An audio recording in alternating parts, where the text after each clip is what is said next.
Welcome back. Today we are going to travel back in time to the ancient Egypt. Today we, the players, are going to be Imhotep, the builder of Egypt. If you don't know, Imhotep is a very busy man back then. He was the chancellor to the pharaoh, the high priest to the son of god Ra. He was also popular in the field of medicines. But for today's purposes, we will only focus on one thing: architecture. He was the chief architect to the Egyptian pharaoh Djoser, and he was also responsible for a lot of architectural innovations, including the construction of the world's first known monument stone building, the Step Pyramid at Saqqara. Well, let's take a look. In the game, this game is played from 2 to 4 players. So as you can see, there are 4 different types of stone here. Each player will have a starting with their own supply right here. So each supply can store only maximum 5 stone. If you ever reach more than 5 stone, that's it. In the game will start with player draw one of the round card. As each round card, it will have the ship or the boat will be used in that turn. For an overview, the game, what we will do with the game is basically we try to gather the stone, ship the stone, and build the constructions. There are 4 different constructions in here. There's a pyramid, there's an obelisk, there is a temple, and there's a burial chamber, as indicated over here: pyramid, obelisk, temple, and burial chamber. In the turn, there's many actions that people can do. First of all, the players can get new stones. They can get 3 stones of the same color from the supply. For example, I'm a red, I can take 3 more to make it 5. Or they can place 1 stone on a ship. Or they can sell a ship to a side by just taking a ship and sell it to a side. In order to sell the ship to the side, the ship must meet the requirements of the minimum stone right here. Next, they can also play a blue market card. The blue one give them immediate actions.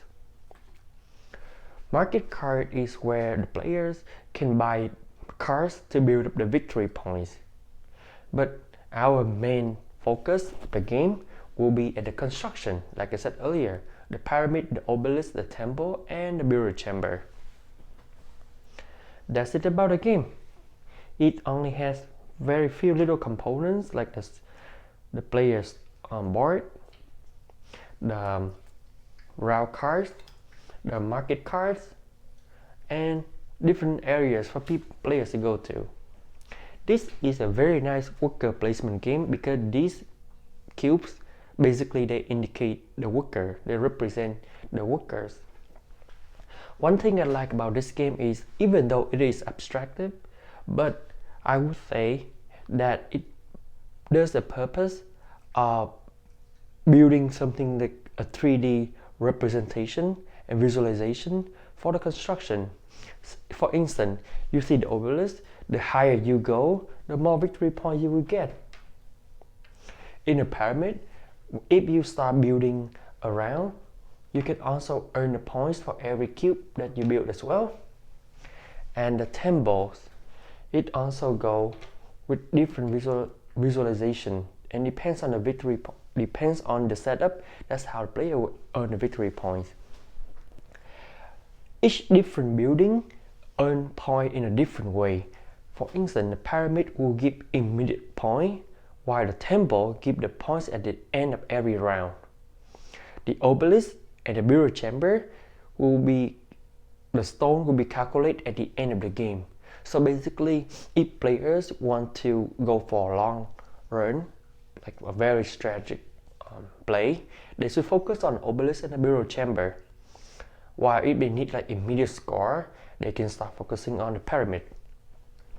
This game also is very good for scaling from 2 to 4 players. If it's a 4 players, it will have the 4 head person like this. If it's a 2 player or 3 player game, we will just ignore all the card with the 4 head person, and we'll get the card with the 3 head only, 3 and 2 head only. And the same with for the 2 player games, we will just get rid of all the card with 3 and 4 head players. The game will end after 6 rounds, so this makes this game not a long one. The game totally can finish in an hour, maybe a 90 minutes game for 4 players. One thing that I really don't like about this game is this game may be a little bit too abstract and a little bit too bland for hardcore gamers. However, if you're looking for family games, and if you're looking for a game that can teach your kid about the ancient Egypt, about what a sarcophagus is, or what about the burial chamber decoration, or what the obelisk is, then this is a great game for your kid and for your family. That's it for today. I hope you like it. See you next time.